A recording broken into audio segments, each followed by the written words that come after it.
expressed in this program by the host or guests do not state or reflect those of the company, its management, sponsors, or any entities they represent. Oh, it's lit. We prime time. Subscribe, like, and share. Give us your feedback. Yo, I'm Manny at the plate and Kobe off a steal. Gretzky for the goal and Brady at the wheel. I'm a game changer, the Osaka of the tennis, and breaking scoreboard. Simone of the Olympics, defense and big business. The Mayweather who way better. From the greatness of Jim Brown, I've been down. Talking sports before I was off the porch. Screaming Bo knows while Jordan was playing horse. Late 80s getting torched by the drive and the shot. 2016 got a ring off the 3 in the block. They eased to forgot the cardiac kids. Price and Doherty, Bell in the Indian years. This who it is. Your host DeeTrynt, yo, that's a name banger. Come in the streets and talk sports with the game changer. Yo, your host DeeTrynt, that's a name banger. Come in the streets and talk sports with the game changer. DeeTrynt, Game Changer Sports Talk, InDaStreetzSportz, streaming on multiple media platforms: Facebook, Twitter, Twitch, YouTube. Catch us on IG at InDaStreetzSportz or at DeeTrynt. If you missed the live recordings, you can catch the replays on Google, Spotify, and then multiple other media networks. All right. Listen, y'all, it's been a while, and I'm very anxious to get into this, right? Because we here to talk about these Browns. All right. Unfortunately, this is week after a loss. They went up against, the Giants came into Cleveland Stadium and won the game. In my opinion, Cleveland lost. But nonetheless, the Giants walk away with the W, 21-15. It was an interesting game, to say the least, right? This now puts, I believe, the Giants at 1-2, and the Browns are now 1-2. All right. This should have been a game the Browns won, right? Should have been no way the Giants had a chance to come in here and do anything. But it's any given Sunday, so at any given time, anybody can get it, right? There's a lot of hot button topics that shouldn't be when it comes to Browns, the Browns fans, the fan base. And, when a loss happens, the first thing people want to say is, "Oh, Deshaun. Oh, Deshaun, why you ain't do this? Oh, Deshaun, why you ain't do that? Oh, you could." Hey, man, please. Okay. It is a team sport. It takes all of the moving parts to be on one accord for fluidity and synergy and chemistry to take form. And that takes time. On top of that, as a maestro or orchestrator of said system, offense, or design, weapon, mechanism, that guy up ahead who is overseeing everything needs to be able to learn how to build off strengths, to gain momentum, to get in a position to do the things that you really want to do. Ego is a thing. And sometimes people in our major sports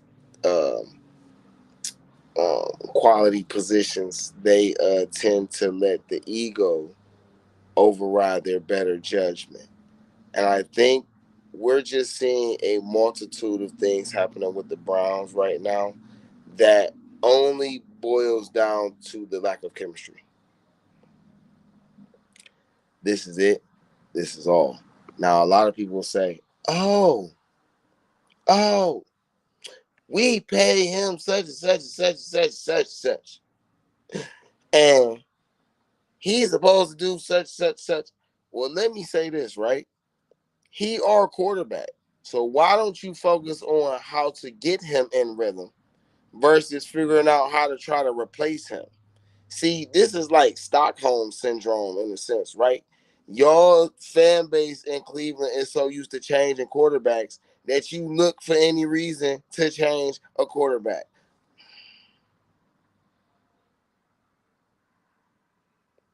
Just hush. Please just hush. Okay? Um, the Browns are lacking chemistry, which most teams would probably go through, being that the preseason has been reset a certain way and they were coming into the season overcoming certain injuries and things. We all knew that things probably won't get in rhythm with them until like the middle of the season,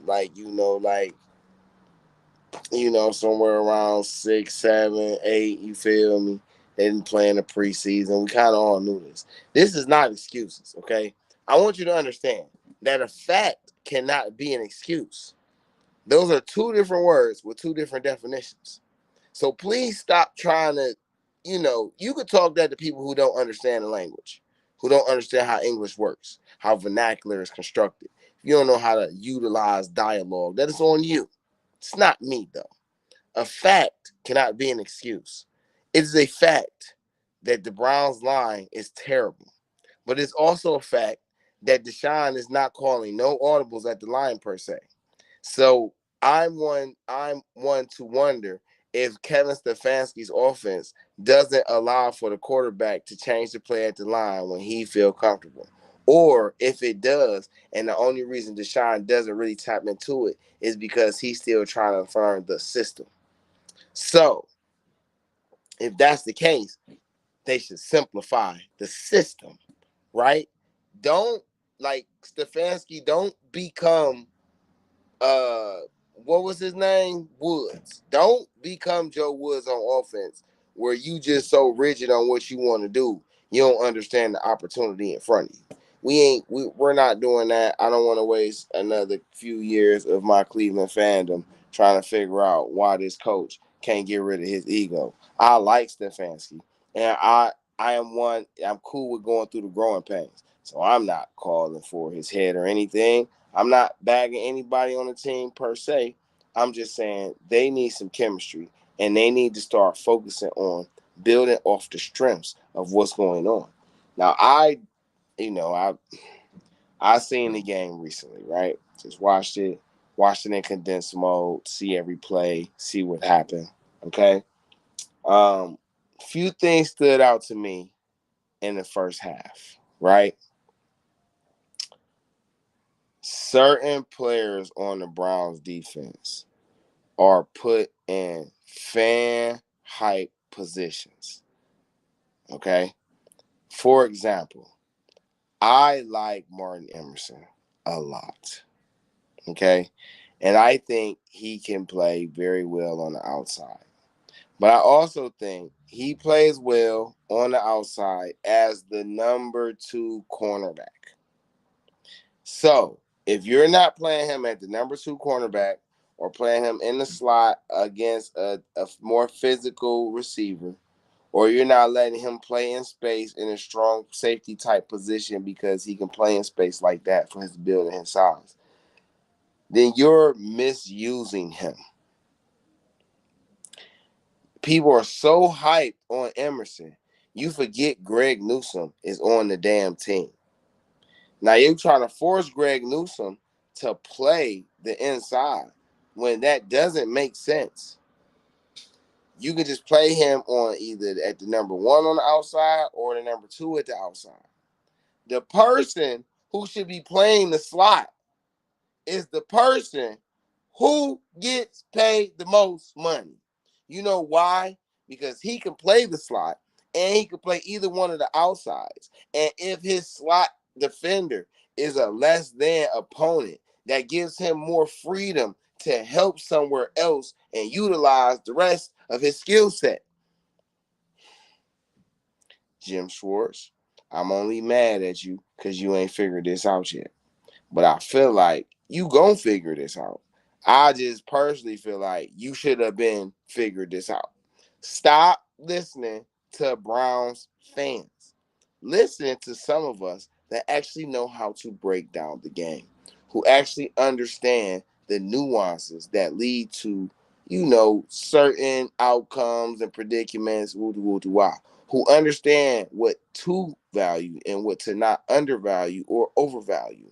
Because fans move off emotions. Okay. It does not matter that they're paying all this money. If you don't like the game, don't go.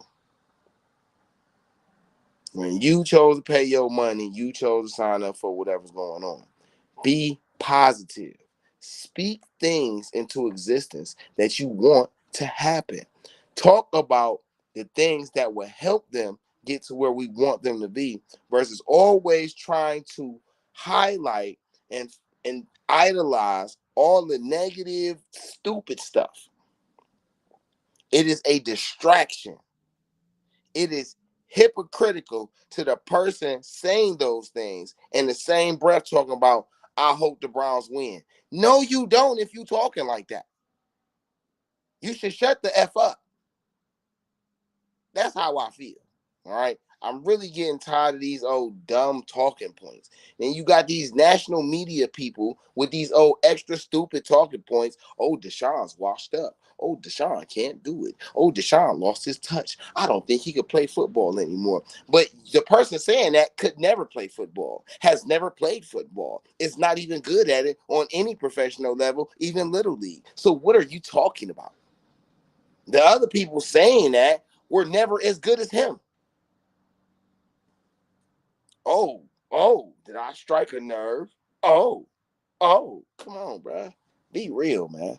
And y'all so aggravating. All right. Daniel Jones had a day, right? 24 for 34, 236, 2 touchdowns. Devin Singletary had a nice day. Really, his only big run was the last run that sealed the game. But the game was lost way before that, right? But he averaged 4.1 yards a carry, 16 carries for 65 yards. He had 1 touchdown. But Tracy Jr. had 5 carries for 23 yards for 4.6 yards a carry. And Daniel Jones had 8 runaways for 20 yards. He only had 2.5 yards a carry. But some of those breakaways were crucial breakaways. And he really had more running yards than that. But he was sacked a few times. How many times was he sacked? He was sacked a few times. We're going to find that out in a second. He was sacked a few times. I'm going to say 3 or 4, right? And those took away from his rushing stats. But I'm pretty sure without those sacks, he probably ran for about 60 or 70 yards, right? Malik Neighbors was really the only person getting off. If we really looking at the game, Malik Neighbors was getting off. But Malik on Neighbors was only getting off. Let's go back to my first point when I was talking about the cornerbacks and this fan-driven BS. Malik Neighbors was getting off because Emerson was checking him. No offense, but Emerson is a third-round pick for a reason. I'm not saying he's not going to be great at some point, and I'm not saying he's hit his ceiling. I'm just saying you were a third-round pick for a reason. Newsome was a top 20 pick for a reason. Case in point, first half, Malik Neighbors, checked by Martin Emerson Jr., 2 touchdowns, 3 or 4 crucial third down catches. The second half, Greg Newsome is checking Malik Neighbors, and he was quiet. I think he had 1 catch. So, for that crowd of, Emerson's so better than Newsome, Malik Neighbors just destroyed him. And then Newsome put the clamps on him. So this is just one of those things where you need to understand that having 3 great or possibly legendary cornerbacks is a good thing. You don't need to pick one or the other. You need to figure out how to keep them all happy. When you're so used to not having, you don't understand how to enjoy abundance. You don't understand how it is a luxury to have what you have and to maximize what you have while you have it. But y'all be so focused on the negative, you can never even picture what could be. It makes no sense, man. DeeTrynt, Game Changer Sports Talk, Industry Sports, streaming on multiple media platforms: Facebook, Twitter, Twitch, YouTube. You can catch us on IG at Industry Sports or at DeeTrynt. If you missed the live recordings, you can catch the replays on Spotify, Google Podcasts, Radio Public, and various other streaming platforms. Just look for the Industry Sports channel. Like, subscribe, share, follow. Once you get in there, you will see Game Changer Sports Talk with yours truly. You do the same. You can catch the website, InDaStreetzSportz.com, where we have the latest articles and things like that. And we got the link in the chat. If you want to come up, holler at me, talk about it, what's going on, feel free to jump up here. Let's have a conversation a little bit. We talking Browns. We're reviewing after 3 weeks. The Browns are 1-2. They lost the home opener to Dallas, came back, won last week against the Jags, and then they lost this week against the Giants. I understand that football is about perfecting weaknesses and gaining momentum and developing chemistry. Finding out during the regular season what works, using those things, and finding out the best when and why to use those things to get you to the ultimate goal. This is all the good teams do. You put your players in a position to succeed.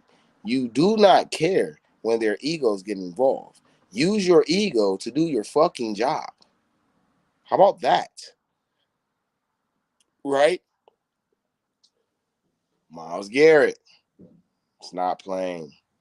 I don't know what happened. All right? I don't know what happened.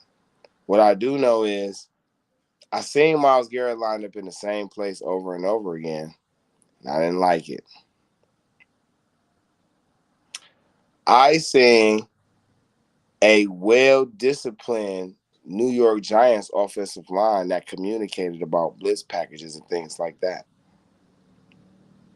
And I also seen that Jim Schwartz didn't blitz like that. This is the first half. I seen Browns receivers drop 10 passes.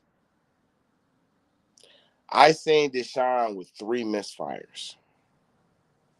And he threw the ball. How many times? Let's revisit this. So he was 21 for 37 for 196 and 2 touchdowns and no interceptions. He had 3 misfires. So that put him at, other than that, outside those 3 misfires, right? He was 21 for 34, right? But they dropped 10 passes. So if they catch 10 passes, he's 31 for 34. If he hits on even one of those 3 misfires, he's 32 for 37 with possibly 3 or 4 touchdowns. Okay? Understand the context of the numbers when you want to explain the numbers. What I seen was a team that just wasn't used to playing with each other. I seen them get better as the game went along. I seen that Kevin Stefanski understood that the RPO is the base offense for this team. That was the outlining lesson for the offense. The RPO is the base offense. And off the RPO, you should allow Deshaun Watson to audible into all these other scheme plays that you like. Kevin Stefanski. That is how you get this offense in sync. Your offensive line is going to come, but the RPOs help the line because they're quick decision plays. And when Deshaun senses that they're going to be hip to him running the RPO so much, he can switch to something in play action. He can switch to something under center and hand the ball off. Or he could switch to a base shotgun formation coming out of the pistol and throw a quick hitch, a quick slant, a double move. Now you have a system.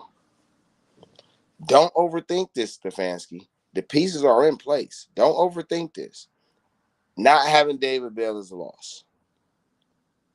And if it's not explained, that Tillman drop would have probably been David Bell, and that probably would have been a first down.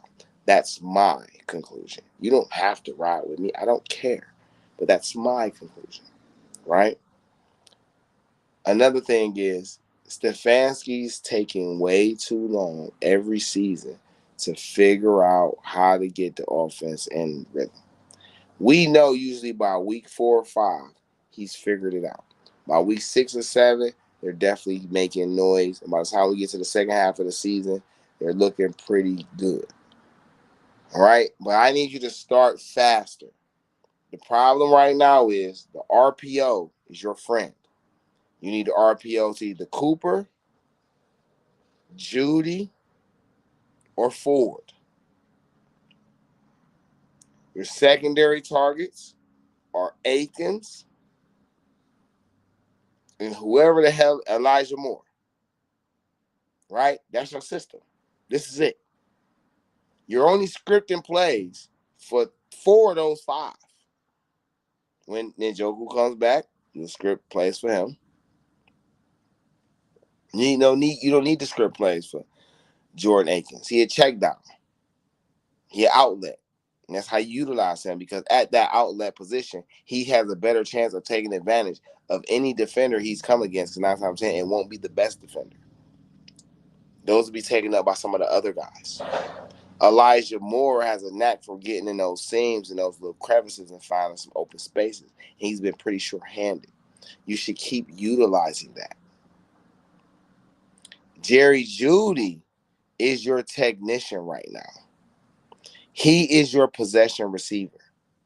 He just has the ability to go beyond everybody.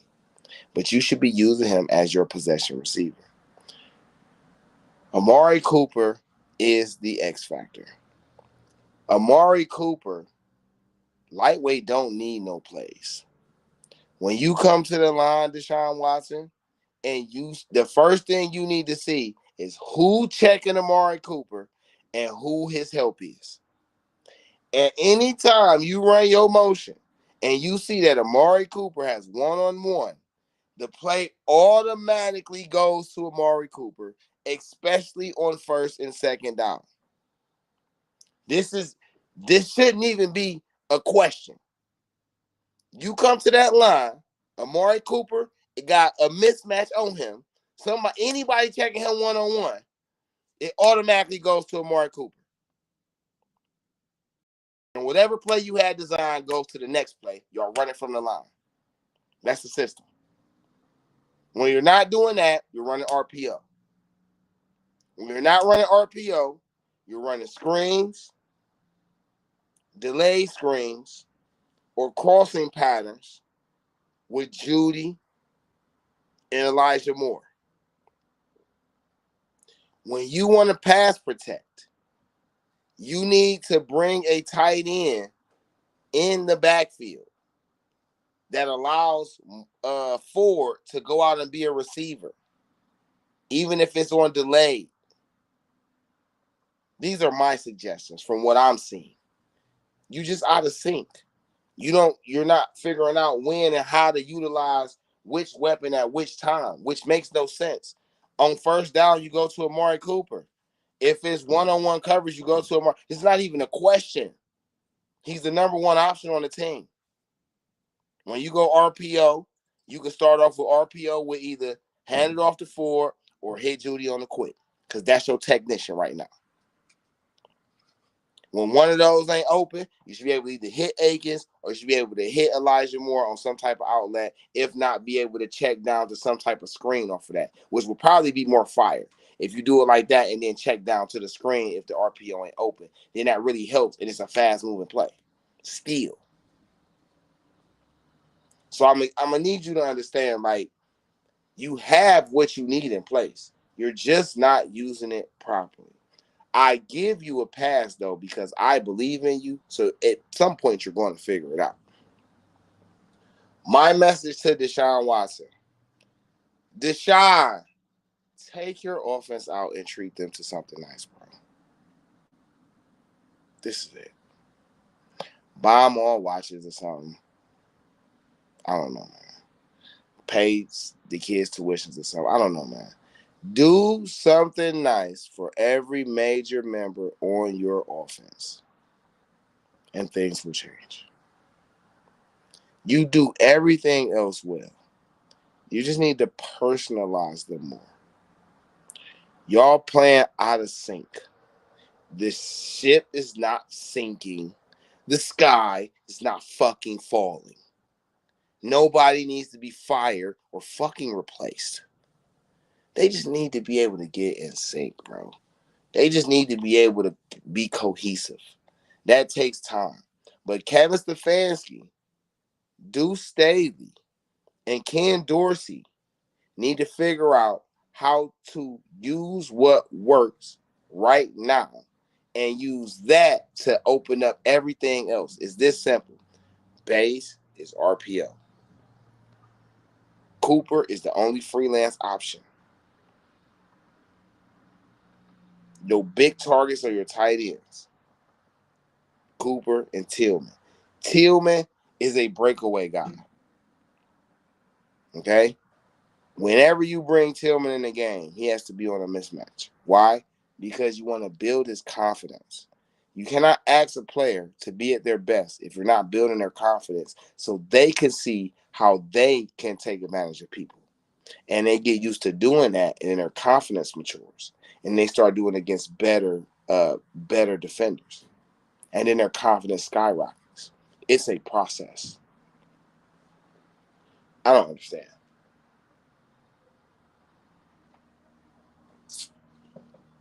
DeeTrynt, Game Changer Sports Talk, InDaStreetzSportz, streaming on multiple media platforms, Facebook, Twitter, Twitch, YouTube. Follow us on IG at InDaStreetzSportz or at DeeTrynt. If you missed the live recordings, you can catch the replays on Spotify, Google Podcasts, Radio Public, or various other streaming platforms. Just look for the InDaStreetzSportz channel. Like, subscribe, share, follow. Once you get in there, you will see Game Changer Sports Talk with yours truly, DeeTrynt. Make sure you do the same. Go check out the website, InDaStreetzSportz.com, with the latest articles, latest videos around the area, Little League, high school, middle school, AAU. We cover it all, bro. If you want us to come see your people, hit us up. We'll come cover them too. We talking Browns. I've mostly been kind of throwing my personal opinions on some of the hot topics and key points that's been going on around the media, on top of just kind of, mixing in some of the stats and the analytics with it. It's a little gumbo right now. It seems a little interesting, though, if you ask me. So, I'm not as down on the Browns as most people, right? I'll say this, and I'll say this again. If you wonder why the Browns have such bad luck, change the fucking name of Browns. Change the color scheme. Change it the fuck all. And I promise you, some of that karma left. You notice what happened with the Cavs when they left that orange and white and black bullshit? You see what happened? They started going to finals. They won. They started getting better players on their teams. It took a minute to figure out how to do the management, but the player karma went away. They even got a number one pick and got one of the greatest players in the world. I'm just saying, change that shit. Change it. I love the colors too. I don't hate them. I'm just logical. The whole time we've been them in this new era, the Browns ain't been shit. Every other team that started out like that changed their fucking logo. Now they shit. Everybody following trends, but we don't want to follow the trend that works. Change that shit.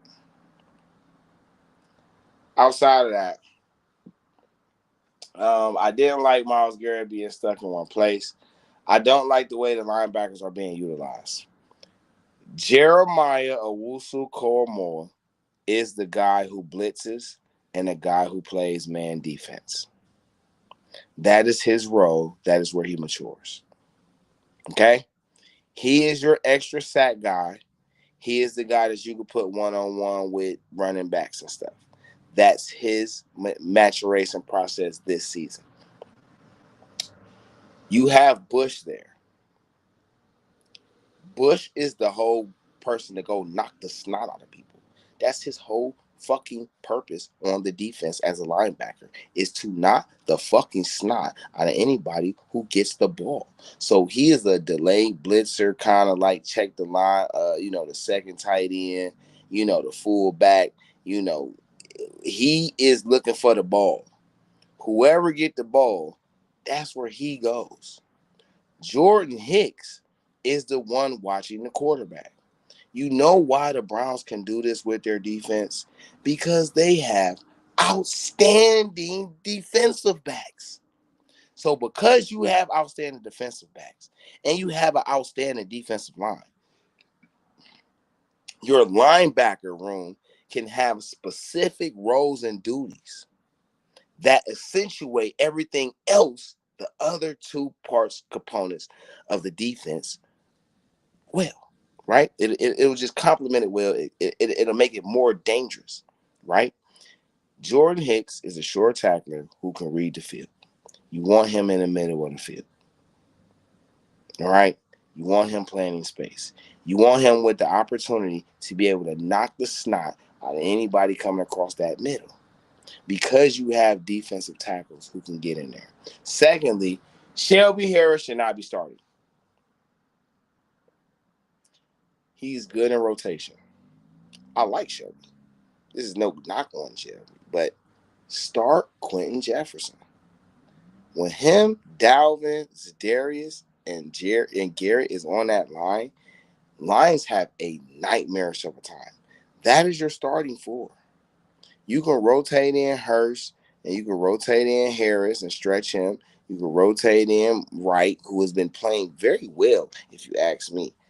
He's flashing off the screen. He's in plays a lot. Even if he's not specifically making the play, he's having some type of impact on his position. I'm liking what I'm seeing from the man so far. The linebackers are playing as well as they can. Jeremiah, you have to work on your open field tackling. You and Greg Newsome have to work on your open field tackling. Okay? This whole trying to run into a person and bump them to tackle, that's not fucking tackling. Get in there, break down, wrap the man up, cut the field off, put yourself in a position to at least hold him up until you get help. Browns, we gang tackle every day, all the time, every play. There's no layoffs. We gang tackle. We don't gang tackle to hurt us. We don't gang tackle to hurt them. We gang tackle to stop them and to make them aware that there is never going to be a play anytime this season where it's not 7 of us ready to knock the shit out you. That's what this is about. Okay? Amari Cooper, I'm going to need you to play like a leader. I understand that you're quiet. Fuck that. Open your fucking mouth. Start being vocal. Start getting in these boys' ass. Pause. My bad. Start getting on them about perfecting their craft. Please. By you doing that, it's going to keep you on your toes about perfecting your craft, because you're a man of integrity. You're not want to hound somebody about doing their job and you're not doing yours. That's how steel sharpens steel. Amari, I need you to be more vocal, more aggressive. Jerry Jeudy, I'm going to need you to stop playing timid. You're not in Denver anymore. You're not in Denver anymore. You're not in Denver anymore. Play like you was in Alabama. Play free. Play confident. Play loose. Elijah Moore, I like what I see from you so far, my guy. I'm digging what I'm seeing from you. Stefanski, Bubba Bentrone, why isn't Elijah Moore the kick returner? The point of me emphasizing, make him the kick returner, so he has more touches in the game. He is a weapon. The more touches he gets, the more in the flow he gets. So when you start to hit him on them them outlet plays during the offense when y'all making those little runs. He's a little more juiced in the game because he's touched the ball a couple times. He's made a couple guys miss. He's got a hit a couple times. Just make sure you got the right guys down there to protect him. Okay? Offensive line.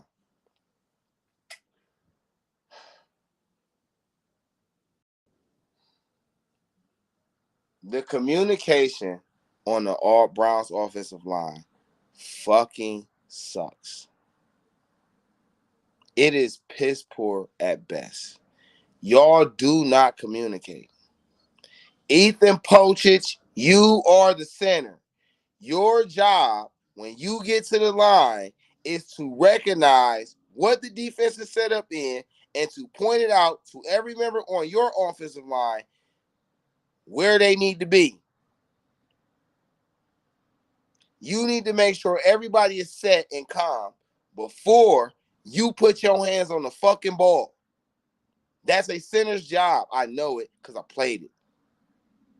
Again, I play every position on the field except for cornerback and quarterback, which I played in the streets, but that's different. When it comes to organized ball, I played every position.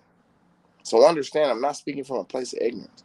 Ethan Postage, the line sucks. That's your failure. You are the starting center. You are the signal caller. You need to get on your fucking job. Joe Patonio, I'm going to need you to be more of an in-your-face leader. All this passive-aggressive shit, you used to be able to, pass it off to Joe Thomas. And Joe Thomas ain't been here. I'm going to need you to act like the veteran leader that you are. I'm going to need you to get in these guys, get on them about honing their craft and paying attention to the snap count. Way too many mental penalties. Way too many mental collapses. Way too many mental mishaps. It makes no sense. Okay? Wyatt Teller. DeJuan Jones on your side of the line. You the vet over there. Get that shit in order. Get that shit in order. That's your little man's over there. That's your side. Right side. Strong side. What we doing? What we doing? Get him together over there. And let's go back to Batonio. Get Wills together over there too, bro. Wills on your side of the line. Get him together, bro. Y'all don't communicate. Y'all don't talk. I just watched 3 games of y'all not communicating. That's not on the coaches. That's not on Deshaun. That's on y'all 5. Y'all are the starters. You set the example for the people rotating into you and for you. Communicate. Talk. Hey, he doing this. Hey, they might run a stunt. Hey, it look like they blitzing. Hey, running back, be ready to help. Hey, Deshaun, check it. It might be more than defenders than we thought. Talk. Y'all don't fucking talk. This is the problem. Which starts from the head. Stefanski, get on your fucking job. Stop being so fucking nice. Stop being so fucking worried about how to dodge the media. Fuck the media. Get these motherfuckers in order. All the talent there. The system is there. The components are there. You just need to get it in sync so when everybody comes back healthy, you're a well-oiled machine. This is all you need to focus on. Fuck all this outside noise. Fuck what they talking about. Deshaun, stop holding the fucking ball, dog. Stop holding the ball, dog. You hold the ball way too fucking much. Let the rock go. Let the rock go. Let the rock go. Stop trying to micromanage the fucking catch. That's what you're doing. You're micromanaging catches. Stop doing that shit, bro. Had the same faith in your receivers that the organization had in you when they gave your ass $300 million. Had that same faith, my nigga. Had that same faith. Okay? Let the fucking ball go. If the guy's open, throw the ball. Stop worrying. Throw the fucking ball. Worry about the next play. Have a short memory. Worry about the next play. If you got to run for 250 fucking yards because the linemen won't keep their shit together, just make sure you slide and run out of bounds. But run for the 250. Fuck what they talking about. Take what's open. You know how to keep your eyes downfield. Play free. They gave you $300 million, my nigga. Play free. Fuck what's the fancy talking about. No offense to you, Kevin. I ain't got no beef with you, but I'm just saying, like, y'all overthinking this shit. And all y'all overthinking this is clashing with each other. So everybody is playing out of sorts. That's the root issue. Stop overthinking this shit, man. You got the pieces, you got the players, y'all in place. Just work, just stick to what's working right now. Work off that. Then you can get to all this fucking elaborateness in your playbook. But simplify it first. Build up to that. It's a process. Take steps. Break that shit out at the end of the season when ain't nobody think you're going to break that shit out because the simple shit working so good. If they can't stop that, let alone you coming with this elaborate shit. Help yourself. Jim Schwartz, bro, open up the fucking playbook. Jim Schwartz, open up the playbook. I just gave you the whole scheme, bro. Jeremiah does the blitzing, and he does the one-on-one coveraging. If he's not the one blitzing and he's on the one-on-one coverage, Bush is your blitzer. Jordan Hicks does not blitz. He commands and runs the defense. He is the cleanup guy. If a guy breaks a tackle, Jordan Hicks is there to clean it up. If a guy gets through the line in the middle, Jordan Hicks is there to clean it up. Those defensive linemen's job, on top of getting to the ball and to the quarterback, is to make sure that no lineman ever hits the middle linebacker. That's their secondary job. If you do that, and you use Bush the way I'm telling you, it frees up your defensive backs to play a lot more freely. Put Ward in the slot. Fuck what all these X and O's dudes talking about. Newsome and Emerson are very good on the outsides. So just leave them on the fucking outside. The only nimble person you got with enough skills to check a slot receiver is Ward. And because you got a Hicks there, because you got a Grant Delpit there, okay, you have help for him. So let it rock. Ronnie Hickman is playing very well to be in subbing for Juan Thornhill. Let that not go overplayed. He's around the ball. He's making plays. He might have some mishaps, but he's only in the second year. And he went undrafted. Commend that young man. He's coming along very well, if you ask me. Hudson. Let's go back to his offensive line. Hudson, bro. You've been on this team way too long to still be making these mental fucking mistakes, man. Hone your skill, man. You shouldn't be kicking it. Your ass shouldn't be out trying to party. I shouldn't be seeing you laid up with the bras, bro. You should be working on your technique every fucking day. You should be working on your mental technique and your physical technique every day. That should be your whole job. Work out, get stronger, get nimble, and know where to be, when to be, and why to be there. How to use your hands properly and when to use them. Call fucking Joe Thomas up and ask him to give you some private lessons. What is we talking about? But you know, DeeTrynt, Game Changer Sports Talk, InDaStreetzSportz, Sports streaming on multiple media platforms, Facebook, Twitter, Twitch, YouTube. Catch us on IG at InDaStreetzSportz or at DeeTrynt. If you missed the live recordings, you can catch the replays on Google Podcasts, Spotify, Radio Public, and various other streaming platforms.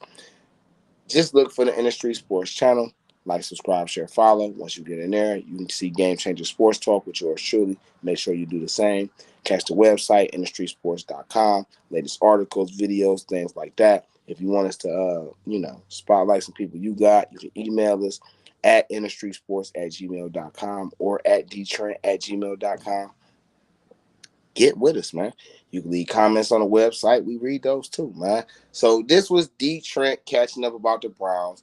This is the light segment right here. Because I didn't even really dig down into the next gen stats. I didn't really put out the season stats and none of that. But I just needed to get like a rant out, right? Because it's so much deflection that people miss the silver lining. Stop deflecting. Stop trying to make what you want relevant to be relevant and talk about the facts. The Browns offense are out of sync. The special teams is non-existent. It's not suffering, but it's not being impactful. Elijah Moore should be returning the kickoffs. Period.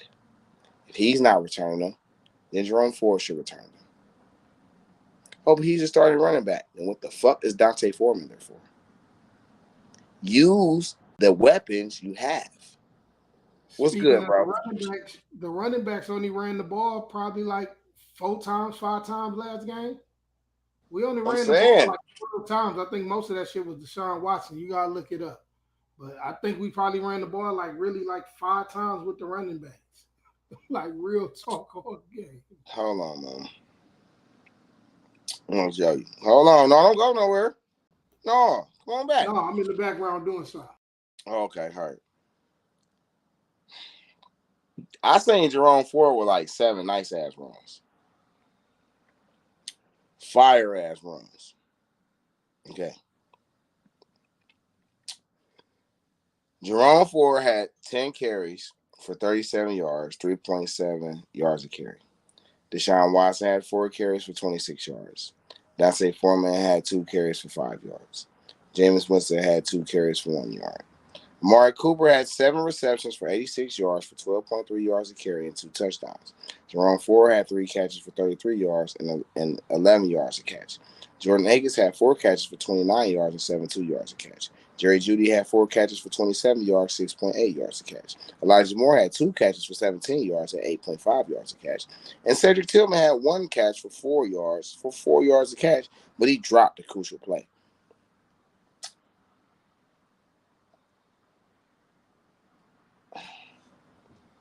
Jerome Ford is an open space back. You want him to play in formations that allow him to be in space. Dante Foreman is a bruiser back. You want him to play in formations that allows him to be a bruiser, probably with a fullback. Stop limiting yourself. Just be simple and expand it. It does not matter if the team see you got a tail. They have to fucking stop it. Who cares that you can see my fucking tail bright, colorful purple? You can't stop it from smacking the shit out you and knocking your ass the fuck out. That's how I feel. So y'all coming up with all these old weird ass excuses to overplay the elephant in the room. Simplify this shit. This shit's still just football. It's still just line up and my man better than your man at its core. It's never going to change. That's always going to be the root issue. We line up 11 on 11, hat on hat, and my hat over here better than your hat over here. Point blank. You know why? Because he can do this, this, and that. He can do this, this, and that, and I can put him in a position to do it on any given play. That's the attitude. So, man, come on, man. Get this shit together, man. DeeTrynt Game Changer Sports Talk, man. It's been a pleasure rapping with y'all. When I come back, we're going to talk about something different. It ain't going to be about these Browns, though. I love y'all. Peace.